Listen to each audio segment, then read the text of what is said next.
So welcome back, everybody. I just did some trading and I managed to acquire some really nice looking white oak lumber. I know it doesn't look great in its current form, but we're going to process it and turn it into something much nicer. This is going to be a timed project. There's one countertop in our kitchen that still needs to be put in, and it's where the sink goes, and I have got until next Wednesday to get it in. Today is Thursday, so I would say that we've got about 6 days, but we don't, because I actually work on the weekends, so the weekend is pretty much out. So let's get started, because I've only got about 3 days to get this done.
Trapdoor.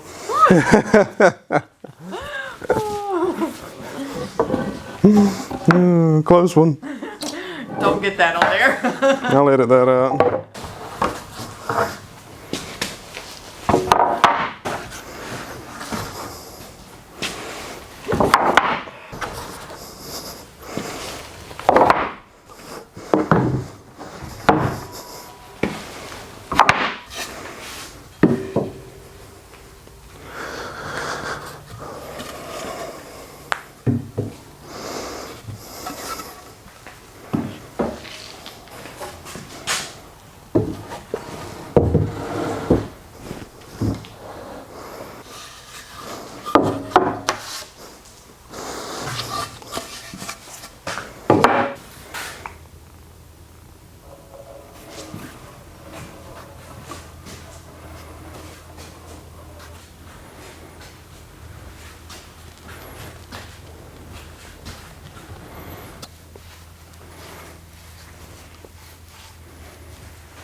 I'm out of flat boards and I'm in a hurry.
So guys, it's been about 5 hours or so since we put this coat down, and I thought I was going to be able to get away with just one coat of this epoxy because it went on really well and really thick, but unfortunately, as you can see, this white oak has proven to be quite porous, and it keeps releasing bubbles, and I have not been able to overcome all these bubbles. So what happens is those bubbles come to the top, you take the heat gun and you work them out with the heat gun, and then it leaves a pock mark on the on your work.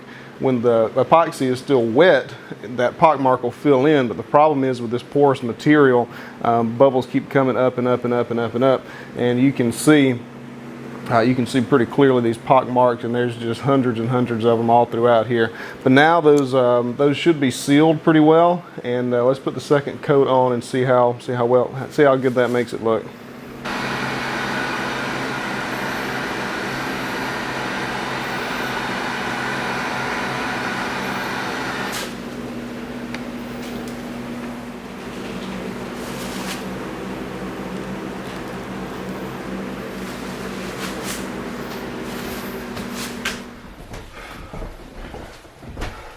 But of course, you're on the wrong side of it. Yeah. Actually, I'm.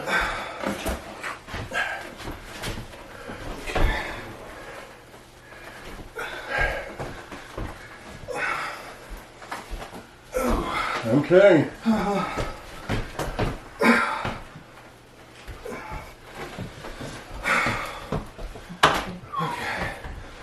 That's pretty heavy. It's pretty long. Turn away. Well, It's perfect. good. All right, wait a minute now, wait a minute. Okay. Oh, that looks terrible. Wait a minute. We gotta get straight. Okay. Now we gotta get straight together. Okay. Okay, ready? Oh, there it went. Huh? There it went. I gotta push mine in. It's not. There we go. Okay. That's what makes slip Yeah, it is. all together. Up there. All right, you got your wheel on your end. Here you go. Here. Whoops.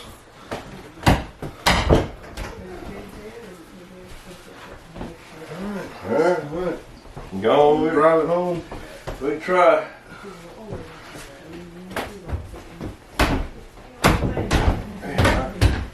That's bucket. There you go.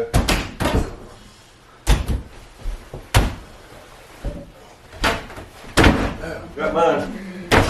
Got yours. Yay! Hey! Yay! Yay! Can I go see? Yeah, come on. Oh, look at. Don't touch it too much yet. No. It ain't quite there. Wow, I cannot believe what that did. I'm really I've disappointed. never seen that. I'm Anything so like that disappointed happen in those before. pock marks. I don't know what did it. What do you think? I like it. Yeah. Very happy. Well, that's all that matters. Well, it fits, which makes me real happy. It's beautiful. Now we just need a sink. Get this few minor touches. Mhm. The sink, the outlet fixed, decorate. These straps. Hey, what are y'all doing? Hey, come on.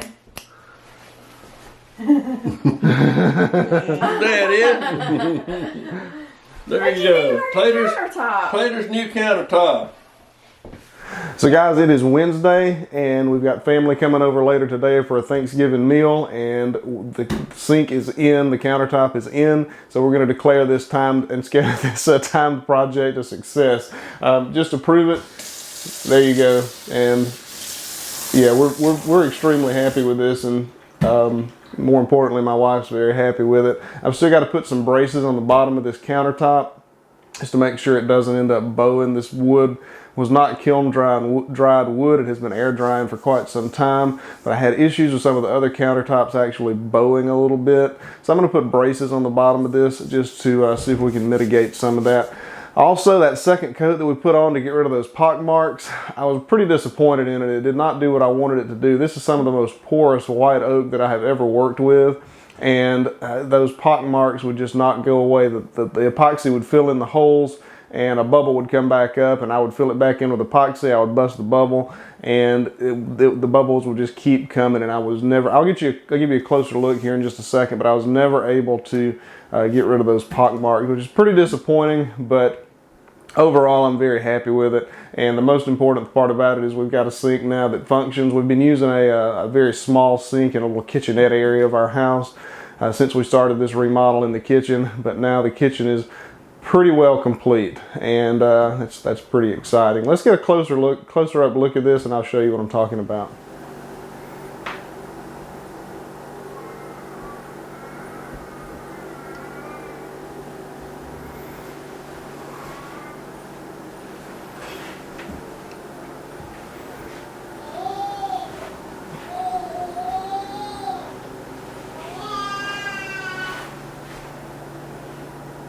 So that's all that I've got for this video. I really appreciate y'all watching. This is one of those projects that it was a lot of fun to do. It's a pretty detailed and labor-intensive process. There's a lot of very detailed measurements that have to go into it. And you know, you don't really know that you got it right until you bring the countertop in from the shop and put it in, and you hope that there are no surprises. But it's a good project to do. I'm very happy with the way that it turned out, and it should serve us very well for years to come. Guys, happy Thanksgiving. I am very thankful for everybody that has subscribed to this channel and continues watching these videos. I'm very thankful for all of y'all, and y'all have pretty well changed our lives here at Falllineridge, and I am very thankful for every last one of y'all this year. Thanks for watching this video. I will see y'all next time, and happy Thanksgiving.